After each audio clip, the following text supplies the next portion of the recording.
Hi again, everybody.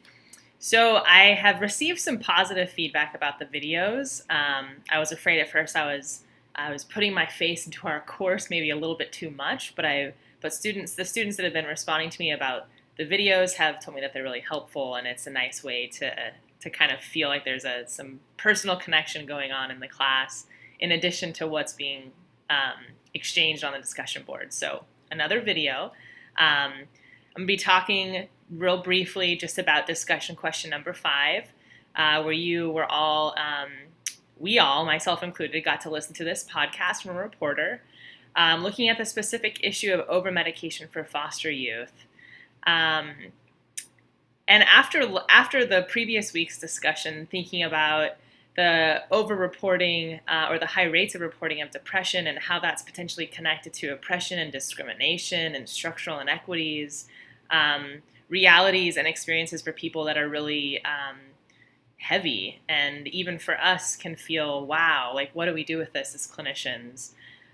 This week doesn't really let up, and sometimes that feeling of it being heavy remains when we think about the foster care population and how money and big pharma are sort of intertwined with doctors and sort of what provides or serves as the foundation for them to be prescribing medications in the way that they are.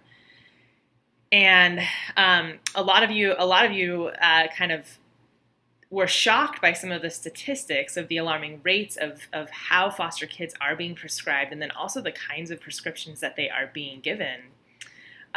Jason, you brought up that Pink Floyd reference, and Anna Maria, you kind of connected with that because after you sort of, one of your responses was just kind of like, well, geez. And Jason, I know you mentioned that maybe that was a little far-fetched, but I think it's a really great visual of, in some ways, kind of the experience, the lived experience of what it's like for these foster kids that are in this system. And Jared and some other people brought up this idea of just being sedated versus really being healed. And that it's ultimately just delaying what's going to need to take place later in life, that there's still going to be, those wounds are still going to exist no matter if they're being covered over or sedated in the meantime. That doesn't really allow someone to progress. But one thing I wanted to be clear of, and Olivia, you highlighted this as well. Some of you were talking about how 60% of foster kids are being prescribed antipsychotic meds. And I just wanted to clarify that a quarter of all foster youth are on psychotropics of some kind. However, 60% of that quarter are on antipsychotic medications. I still think that doesn't really diminish how alarming that is. I still think it's just as alarming, but I just wanted to make sure we were clear on that statistic.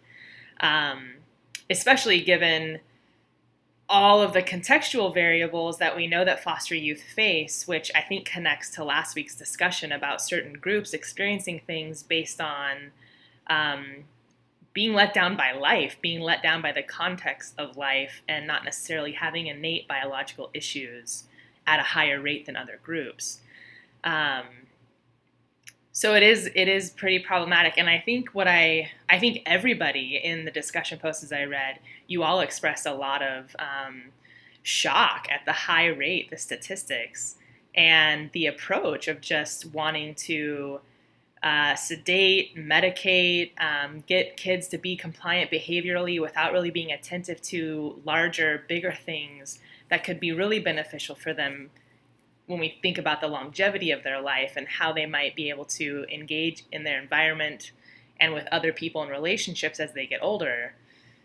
And I also wanted to highlight too, I feel like my thoughts are a little scattered, but I wanted to highlight a couple of the things that some of you said about how we can engage in our roles as counselors. And I think Monica and Yvette Valeriano, let me see who else. Quite a few of you did this. Let's see here. Livy, you also talked about knowing more resources.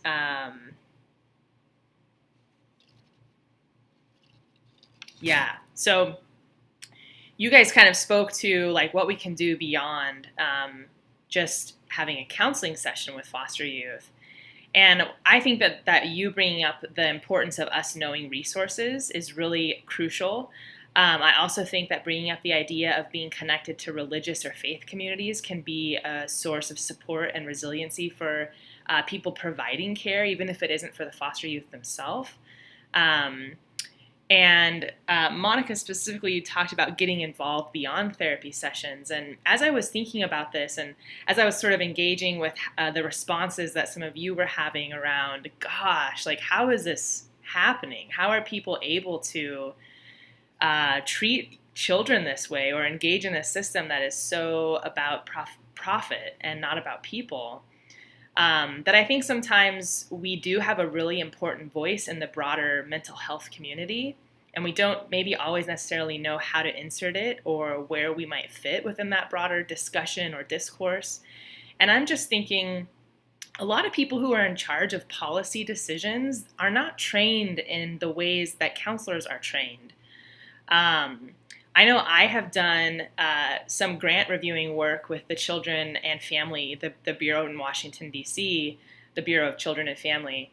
And what we do is we review proposals for to fund projects or community organizations that are going to be specifically providing services for undocumented youth, foster youth. And a lot of the people that are a part of those grant reviews don't come from a counseling background or don't come from a deconstructive perspective, or we could go on and on and on. They come from some of the same systems that produce those ideals and those standards and those measures that we talked about in our last week's discussion, versus coming from a place of maybe understanding how larger contexts and experience play a part or shape approaches that we might be able to use as alternatives.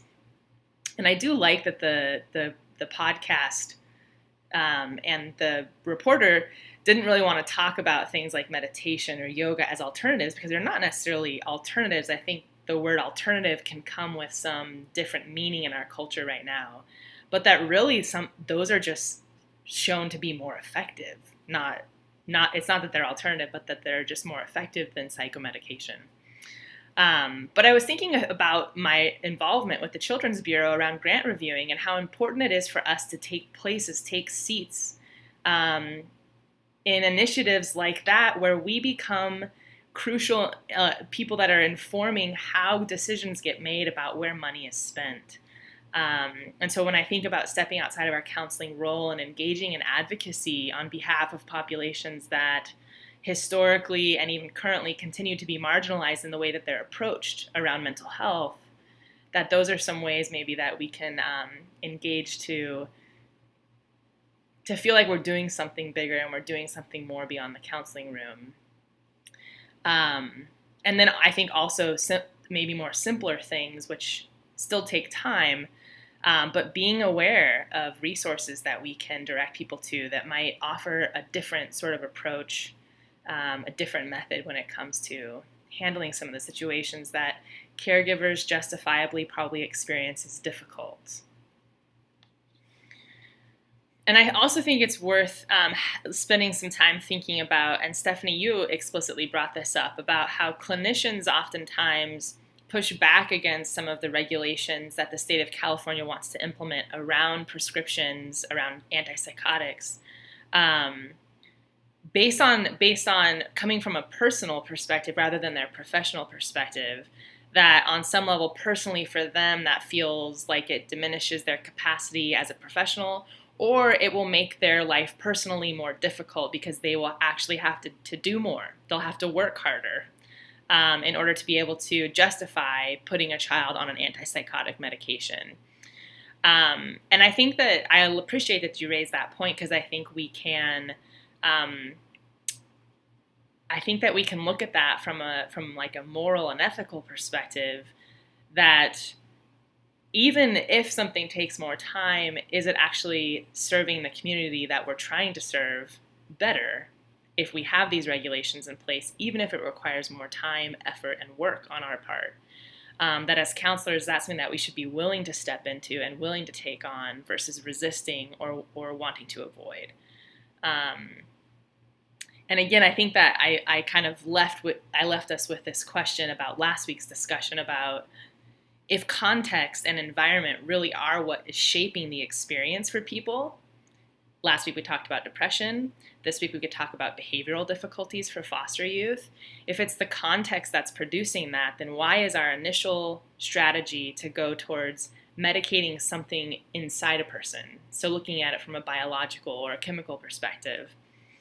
And I think, Stephanie, the point you bring up about clinicians not wanting extra work, I think that might be sort of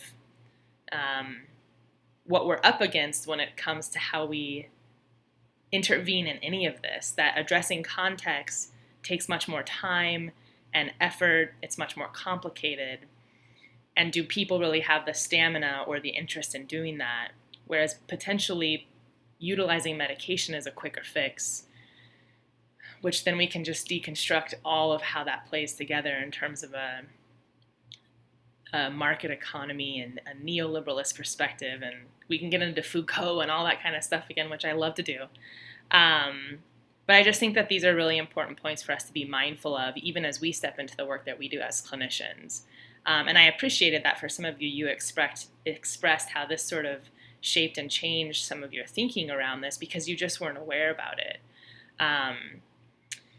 And I think, if you listen to that podcast, down at the end of the page, there's also an additional video and article about specifically some of the youth that have gone through the process themselves.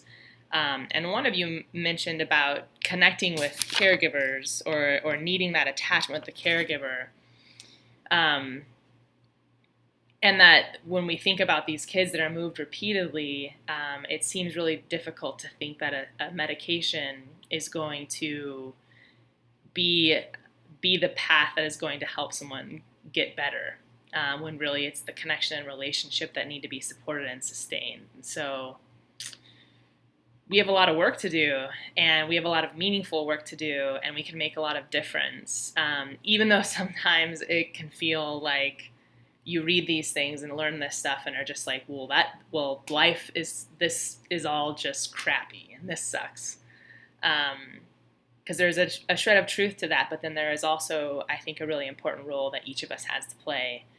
And thank goodness for those foster youth that might encounter you as a counselor who is going to know a little bit more and from a different perspective about what their experience might be. And your response to them, I think, because of it will be different, and I think that will make a difference for them. And that's ultimately the hope of what we do in this program and what we hope you will do as counselors in the places that you'll work, is that you'll be able to bring a perspective that gives meaning to someone in a different way, sees them, honors them, and contributes to them becoming what it is they want to be in life. So we keep on keeping on. I'll see you guys in the next discussion. All right, bye.